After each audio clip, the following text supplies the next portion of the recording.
আসসালামু আলাইকুম। আমি আকলিমা আপনাদের সামনে নতুন একটা ব্লগ নিয়ে হাজির হয়েছি।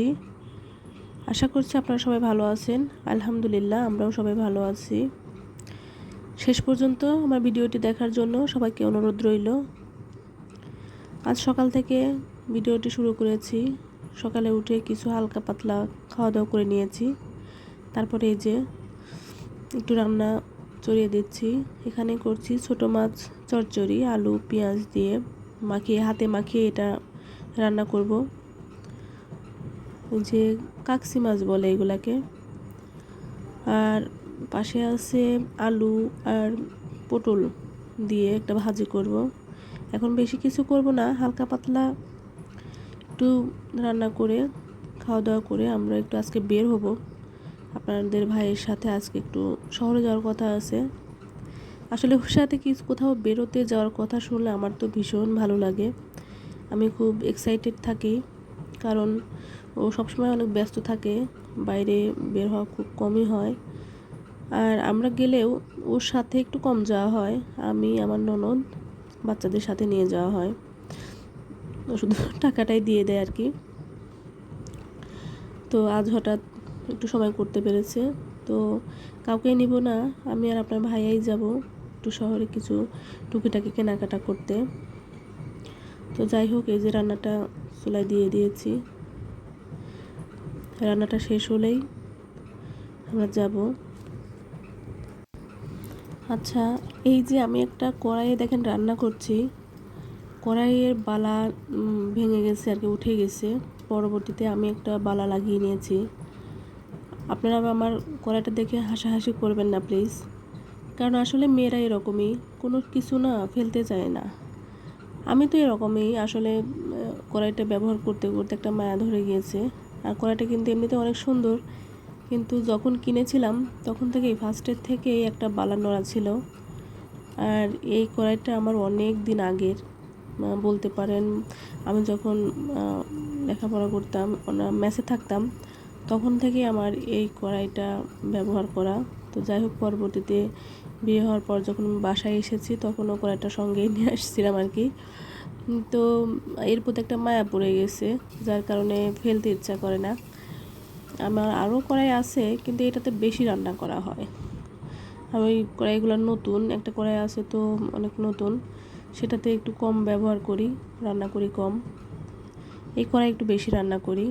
তো হয়তো ভাবতে পারেন কেমন একটা বালা নাই কড়াই রান্না করতেছে, কিছু মনে করবেন না। তো যাই হোক, আপনাদের ভাইয়া খেয়ে নিয়েছে, এই যে আমি একটু খাবো। খাওয়া দাওয়ার পরে আমরা রওনা দিব। আসলে ঘুরতে যাওয়া, বেড়াতে যাওয়ার কথা শুনলে আমার না ভীষণ ভালো লাগে। আর আমার ছেলেটাও হয়েছে আমার মতো, ঘুরতে ভীষণ পছন্দ করে। বেড়াতে যাওয়ার কথা শুনলে তার আর তর্স হয় না। তো যাই হোক, এই যে আমরা রিক্সা করে যাচ্ছি, আর অনেক ধরনের গল্প হচ্ছিল কি কিনবো। সে বলছিল খুব তাড়াতাড়ি কেনাকাটা করবে, আমার কিন্তু সময় নাই।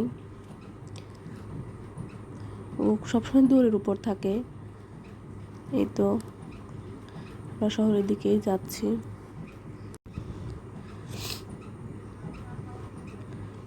আর অনেক কথা বলছিলাম, আজ যে আমার তো ভীষণ ভালো লাগতেছে। যাই হোক, এই যে লিচুর দোকানে লিচুগুলো দেখতেছি। আমার ছেলে লিচু খেতে ভীষণ পছন্দ করে। আর ফলের মধ্যে সত্যি কথা বলতে লিচু আর আমটা আমার খুব প্রিয়। আমার ছেলেটাও দেখলাম এরকমই, খুব পছন্দ করে লিচু। যেখানে আসছি, এখানে দেখছি হরেক রকমের মাল আর এত সুন্দর সুন্দর জিনিস। আমার তো অনেক কিছু কেনাকাটি করার দরকার ছিল। তো যাই হোক, অনেক কিছু না নিলেও কিছু কয়েকটা জিনিস নিচ্ছি। এই যে আপনার ভাইয়ের হাতে ফুলদানি, মানে সরি, কয়েলদানি, এটা খুব প্রয়োজন। তো আমার একটা মাটির আছে আর কি, কয়েলদানি আছে, ওটা ঢাকনা ভেঙে গেছে। তো ভাবলাম দেখি এটা কেমন, একটু ব্যবহার করে দেখি, এর জন্য নেওয়া হলো। আর এই যে একটা প্লেট, যেটা আমি অনেকদিন ধরে নিব করে ভাবছিলাম, নেওয়া হচ্ছিল না, শেষ পর্যন্ত নিয়ে নিলাম। আর একটা হামল দিস্তা আমার দরকার ছিল অনেক দিন ধরেই। এটাও নেওয়া হচ্ছিল না। তো যাই হোক, শেষ পর্যন্ত যখন এসে পড়লাম, হাতের কাছে পেয়েও গেলাম, তো কয়েকটা জিনিস নিয়ে নিলাম আর কি। আর যেহেতু আপনাদের ভাইয়া সাথে আছে, সুযোগ একটা আছে, তো ভাবলাম নিয়ে নেই। বেশি কিছু আর নিলাম না, ভাবলাম আবার যখন আসবো তখন সঙ্গে এগুলাও নিয়ে নিব।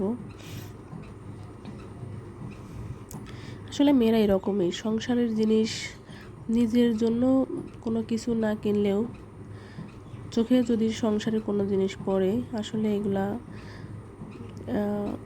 নিতে খুব উৎসাহিত হয়। ঘর সাজানোটা মেয়েরা অনেক পছন্দ করে। এই তো কেনাকাটা শেষের দিকেই এখান থেকে সব কিছু নিয়ে এই যে গেলাম একটু বনলতায়। আপনাদের ভাইয়া বলছিল চলো একটু মিষ্টি নিয়ে যাই। লিচু তো নেওয়া হয়েছে, একটু মিষ্টি নিয়ে গেলে ছেলে খাবে। তো এই যে আমরা আরও কিছু নিতে চাইলাম, কিন্তু তেমন আর কিছু নেওয়া হলো না, মিষ্টিটাই নিলাম। একটা সাদা চানাচুর নেওয়া হয়েছে, আর মিষ্টি দিয়ে চানাচুর খেতে চেয়েছিলাম আমি, এই জন্যে বললো যে ঠিক আছে মিষ্টির একটা চানাচুর নাও। তারপরে এই যে কেনাকাটা করলাম, বাবুর জন্য কিছু প্যান্ট কেনা হয়েছে, সেখানে আর ভিডিও করতে পারি নাই। এই যে 6টা প্যান্ট কিনে নিয়ে আসা হয়েছে বিভিন্ন কালারের। এই প্যান্টগুলো পরে আমার মনে হয় ও খুব স্বস্তি পায় আর কি। তো এই যে একে একে ছেলের সব কিছু দেখাচ্ছিলাম। আমার ছেলে তো না যেতে পেরে খুব মন খারাপ করছিল। তারপরে এই যে বললাম তোমার জন্য দেখো কী নিয়ে আসছি। আমার জন্য একটা টপস নিয়ে আসছি, যেরকম গরম পড়ছে তো ভাবলাম একটা টপস নিয়ে যাই। একটা আছে, আরেকটা নিয়ে আসলাম। একে একে সব কিছু দেখাচ্ছিলাম। ও তো এই প্লেটটা পেয়ে ভীষণ খুশি, লিচুর কথা ভুলেই গেছে। তারপরে এই যে কয়েলদানিটাও দেখছিলাম কী অবস্থা, কয়টা করে বাঁধানো যাবে, ব্যবহার করে দেখতে হবে আসলে কেমন এটা। তারপরে এই যে লিচুটা ভাবলাম খুলে দিই। আমার ছেলে ভাত খাওয়ার পরে টুকিটাকি ও ইচ্ছা মতো আর কি নিজে হাত দিয়ে টুকিটাকি নিয়ে খায়, খেতে পছন্দ করে। আসলে লোকটা বলছিল যে লিচুটা অনেক ভালো আছে, এগুলোতে না অনেক পোকা দেখা যাচ্ছিল। তো উনি বলে যে না খেয়ে দেখেন ভালো আছে। তা আসলেও দেখছি না অনেক ভালো, মানে মিষ্টি আছে আর কি।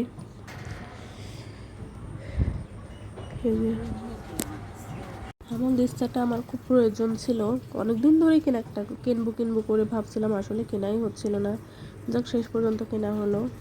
ছেলেকে এগুলো দেখাচ্ছিলাম আর একটু ভিডিও করে রাখছিলাম আপনাদের জন্য, যে ওই যে একটা কাসুন কেনা হয়েছে, ভাবছিলাম কাঁচা আম দিয়ে খাবো, তো এটাও আর ভিডিও করা হয়নি। আসার সময় চোখে পড়ছে নিয়ে আসছি।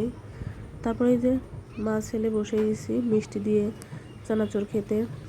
আমার ছেলে তো আমাকে সব কাজে হেল্প করতে চায়, এই যে নিজেই ওস্তাদি করছে আর কি। আর পাশে আমার বাবু ছোটটা এই যে শুয়ে আছে, দুজন খাওয়া শুরু করলাম।